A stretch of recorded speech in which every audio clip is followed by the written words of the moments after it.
또 저 이제 나오실 분이 또 저 대단한 분이 대단하신 나오시네요. 분이네요. 최근에 저도 뭐 기사 봤어요. 신규 레이블을 이제 설립을 해가지고 야. 이번에 대표님이 되신 분이죠. 아유, 저 오셨어. 안녕하세요. 아유, 안녕하세요. 아유, 일단 네, 처음 뵙겠습니다. 예, 아유. 네. 누가 봐도 뭔가 이쪽에 관련된 네, 크리에이티브한 느낌의 처음 뵙겠습니다. 아유, 반갑습니다. 앉으세요, 대표님. 누가 봐도 약간 요런 쪽, 나 좀 힙하다. 네. 요런 핫하다. 요런 느낌을 좀 내고 오셨어요. 일단 제가 소개를 드릴게요. 소녀시대 샤이니 FX, 엑소, 레드벨벳의 크리에이티브 디렉터로 아이돌 컨셉 장인이라 불리다 하이브 신규 레이블 대표가 된 우리 민희진 대표님이십니다. 아유, 안녕하세요. 반갑습니다.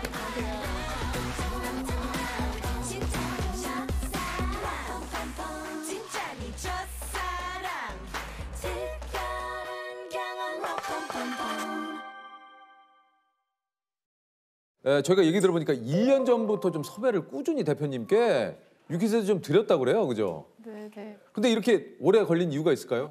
뭐 너무 영광이고 감사한데 네. 이제 저는 제작자다 보니까 제작자가 너무 나서면 주인공이 되는 친구들이 이제 약간 가려질 수도 있고 하니까 사실 의도적으로 좀 안 나온 것도 있고요. 비주얼 앤 아트실의 민희진이라고 합니다. 아니 이게 사실은 원래는 이제 SM에서 16년을 일하다 2019년 하이브로 이직을 해서 그러니까 CBO 브랜드 총괄자가 되신 거죠. 인사드립니다. 그리고 이번에 이제 신규 레이블 대표가 되셨는데 제가 이제 대표님에 대해서 좀 소개를 해드리자면 2002년 SM 엔터테인먼트 공채로 입사를 해서 신입 그래픽 디자이너로 일을 시작했어요. 근데 2007년 소녀시대를 시작으로 샤이니 FX, 엑소, 레드벨벳의 컨셉 기획과 비주얼 디렉팅, 아티스트 브랜딩 전략을 주도하는 크리에이티브 디렉터로 활약을 하셨고요.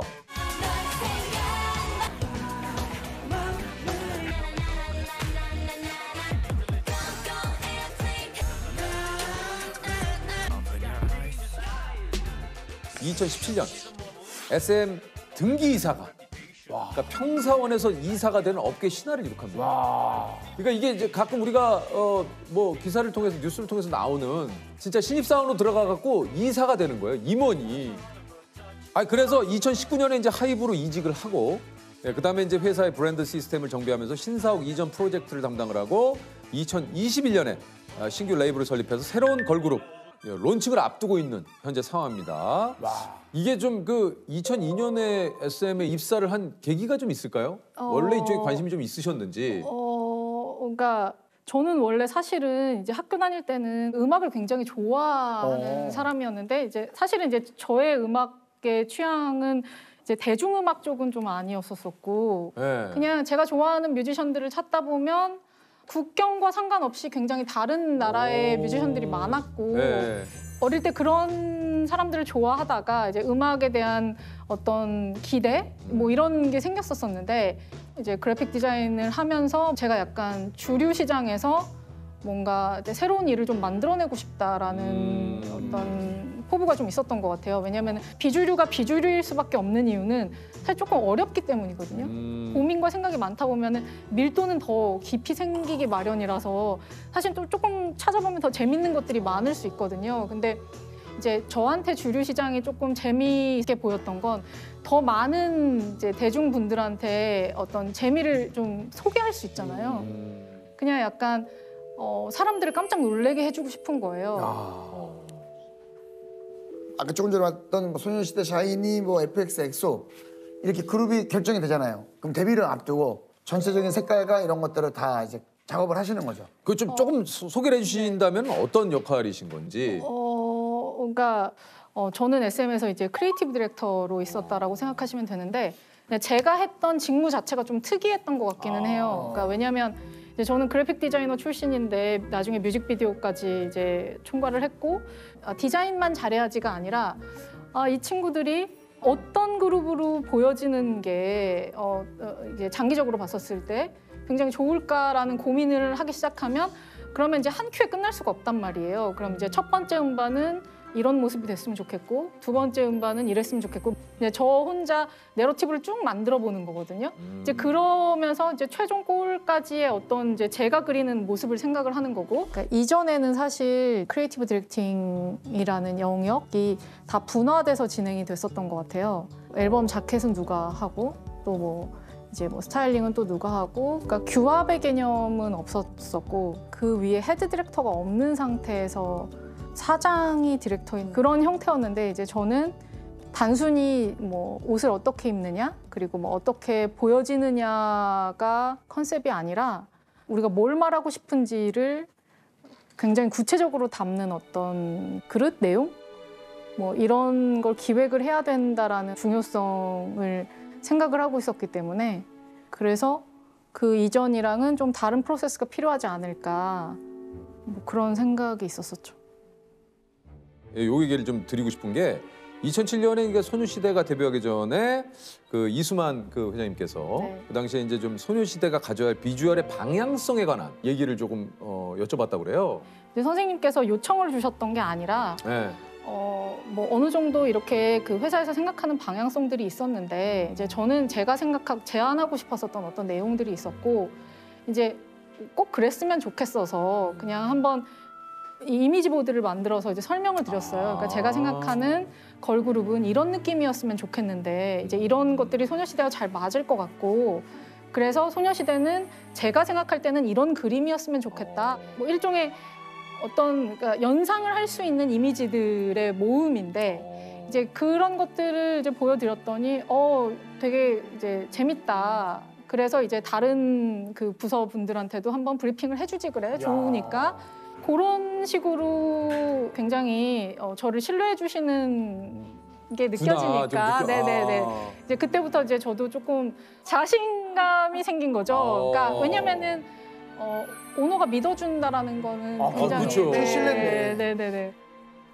그래서 이게 이제 SM에서 주요 했던 작업들을 좀 얘기를 드리자면, 이제 소녀시대 G, 네. 요 이제 그 흰 셔츠에 바지, 약간 좀 스키니지. 색깔별로 좀 다른 네. 느낌이에요. 네. 네. My first love story. My angel and my girls, my sunshine. Let's go. 너무너무 멋져 눈이 부셔 숨을 못 쉬겠어 떨리는 걸.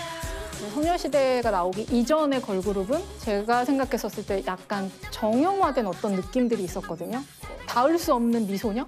뭐 비현실적인 그런 느낌이 있었는데, 약간 그랬죠. 네. 예. 그러니까 고민을 하다 보면 이게 사람들이 실증을 금방 느끼잖아요. 근데 그 실증이 어떤 논리로 이루어지냐면 이렇게 정반 합으로 보통 이렇게 정리가 돼요. 그러니까 네. 정이 있으면 거기에 대한 반이 생기고, 생기고, 그 그렇죠. 다음 단계에서는 합이 생기거든요. 꼭. 그리고 다시 정반합이 또 이어져요. 네네네. 그러니까 뭐 해겔이 괜히 그런 논리를 만드는 게 해결까지 가면은 저희가 좀 힘들고요. 아니. 희진님, 희진님. 해결까지 가면 돼. 정반합까지는 어떻게 정리를 해보는데. 희진님, 저는 정반합도 아니, 정반합도 힘듭니다. 그러니까 그런 심리 과정을 좀 거치는 것 같다. 네, 그래서 예.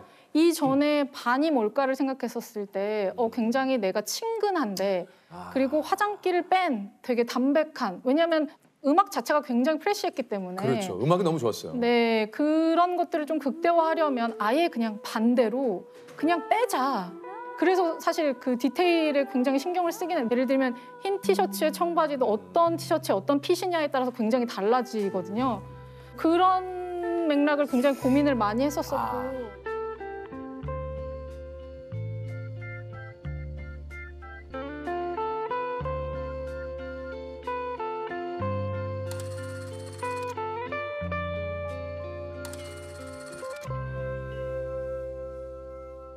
뭐 FX 같은 경우는 사실 소녀시대의 반이었었어요.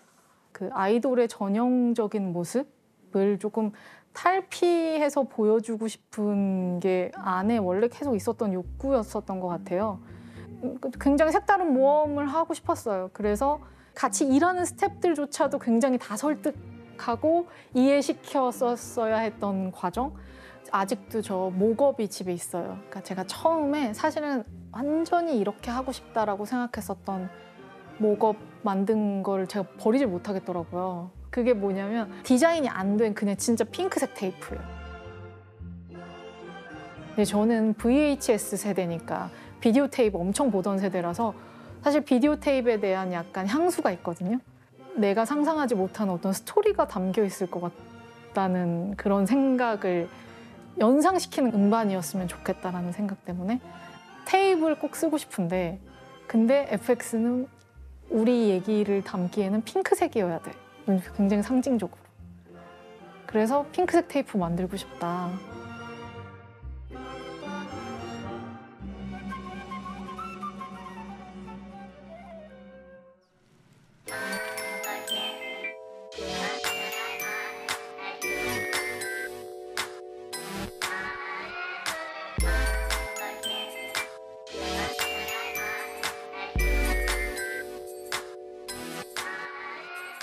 어쨌든 제가 표현하려고 했던 그림 자체가 이 친구들을 잘 모르는 상태에서 하루 만에 딱 붙어가지고 하루 만에 촬영하기가 조금 힘든 내용이라고 생각했거든요. 그냥 내가 찍자. 내가 원하는 그림이 명확한데 그럼 내가 찍는 게 제일 편하겠다. 그래서 사실 그 친구들이랑 하루 종일을, 왜냐면은 이제 FX 친구들은 또 이견이 별로 없이 합이 잘 맞을 수 있는 친구들이었기 때문에 이해를 굉장히 잘 하고, 그리고 그 결과에 대한 어떤 그 소화도 굉장히 잘하는 친구들이었기 때문에 사실 좀 그럴 수 있었던 것 같아요.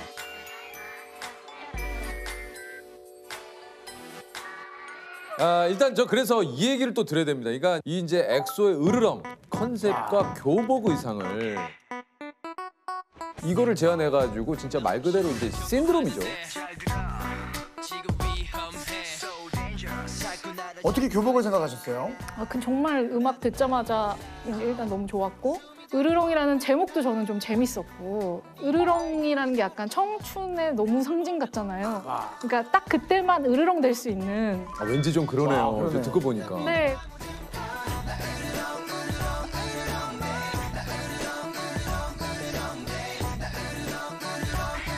교복은 이제 일생에 있어서 어떤 한 순간에만 입을 수 있는 좀 특별한 옷이잖아요. 풋풋한 교복 입고 이게 춤추면은 너무 다 누구든 좋아할 수밖에 없지 않을까. 이게 마침 으르렁. 그럼 우리 시작했을 때 여기 좀 의상 좀 가죽으로. 그렇죠. 사자도 좀 여기 있고. 늑대 한 마리 올라가 있고 여기 이빨. 네. 이런 게 아니라는 거지. 근데 소녀시대 지랑 좀 비슷한 거죠. 그러니까 그런 거죠. 그때 또 타이밍이 이제 엑소가 제가 생각했었을 때 그런 풋한 아름다움이 있었고, 한편으로 좀 그럴 것 같아요. 이렇게 희님께서 말씀하신 대로 이런 생각 끝에 술을 둔다고 하잖아요. 네. 한마디로 어떤 이 술을 두었을 맞아요, 때 맞아요. 이 수가 맥힌다. 네. 시장이 반응을 한다. 네. 많은 분들이 이것에 또 열광을 한다. 이럴 때 느끼는 그... 엄청나요. 그리고 그게 저는 좀 이상한 얘기긴 하지만 한 번도 비껴나간 적이 없어요. 그러니까 이건 될 거다라고 생각해서 했는데 안 된 경우는 없었던 것 같아요. 야, 그러니까 이런 게 이 진짜 하이브 이직 이후에 첫 맡으신 일이 새로운 사업 공간 꾸미는 일이라고요? 이제 시영님이 저한테 제안 주셨던 거는 원래 빅히트라는 회사에서 브랜딩을 해주세요였는데, 원래는 이제 저한테 사옥 이전까지 얘기해 주셨던 건 아니었는데, 이제 저는 제가 생각했었을 때 이 브랜딩이 완성도가 생기려면 이렇게 사옥이라는 어떤 피지컬이 보여야 된다라는 생각이 있었고, 그래서 하는 김에 그 이제 사옥까지 같이 하는 게 좋을 것 같아요. 사실 저도 굉장히 그게 부담스러운 일이었는데 시영님도 저한테 그런 얘기를 하셨었어요. 그러니까 희진님 이거 잘하셔도 100% 욕먹는 일이라고. 근데 이제 새로 오셨으니까 저는 희진님 욕 안 먹게 하고 싶다. 그런 되게 좋은 말씀도 주셨는데, 저는 사실 이제 완성을 하고 나서 이제 우리 회사 사람들한테 나는 까방권을 얻겠다. 저한테 막 너무 감동받았다는 메일도 굉장히 많이 주셨어요. 진짜 일면식도 없는 구성원분들이 바로 막 피드백 메일도 많이 주셨는데, 뭐 또 한편으로는 되게 곡해하고 오해하시는 분들도 있고. 그러니까 그 사실 모든 분들을 만족시킬 수 있으면 네. 좋겠지만 그럴 수는 없어요. 이게 진심으로 뭔가를 해도 되게 어렵다. 이제 제가 되게 사랑으로 만들었잖아요. 그러니까 제 애정이 담긴 회사에서 사실 잠자는 시간 빼고 거의의 시간을 보내잖아요. 그러니까 제가 막 사옥을 할 때 여러 가지 상상을 했거든요. 이제 저희 팀원들이랑 너는 어떤 회사에서 일하면 기분이 좋을 것 같아? 근데 우리 나연이라는 친구가 우리 이렇게 지금 회식하는 것 같지? 이렇게 야경이 밖에 보이고 이러면 자기가 성공한 여자가 된 것 같고 이런 기분으로 일을 할 수 있을 것 같다. 저 사실 그 얘기에서 되게 영감받아서 이제 저희가 용산에 굉장히 좋은 위치에 그쵸. 있단 말이에요. 네. 그래서 사실 사방의 뷰가 다 굉장히 좋은데 이 사방 뷰를 이게 잘못 섹션 이제 조닝을 하게 되면 누군가만 향유하는 공간이 될 수 있거든요. 보통은 이게 상석이 되죠. 저는 그러니까 그 직위가 높은 사람한테 좋은 자리를 주고 싶은 마음이 1도 없는 거예요. 왜냐면 저희는 다 똑같이 자율좌석제를 쓰고 있기 때문에. 건물의 사면을 구성원들이 최대한 활용할 수 있도록 공용 공간화했습니다. 사소한 선택이 하나하나 쌓여 좋은 브랜딩으로 이어진다고 생각하고 정말 매 순간 치열하게 고민한 결과들로 각각의 선택지를 채웠습니다.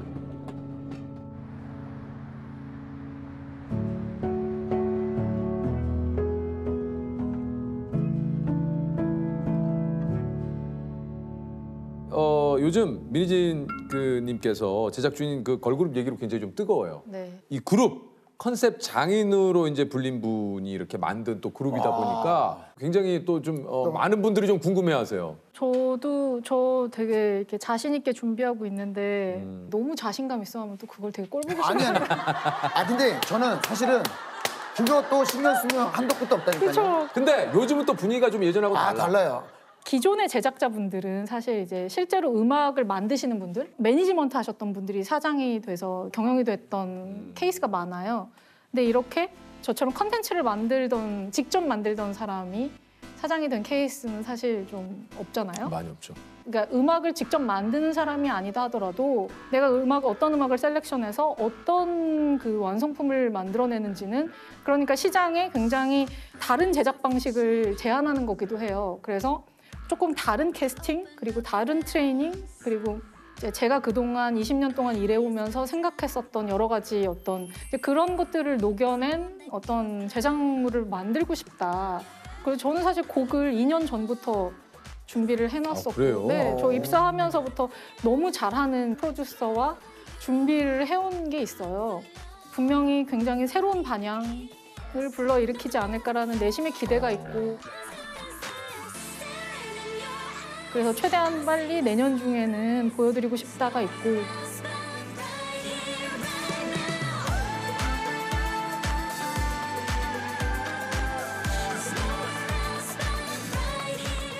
데뷔하는 친구들의 부모님이랑도 이제 만나뵀었는데 너무 신기하게 부모님들이 저랑 나이가 되게 비슷하세요.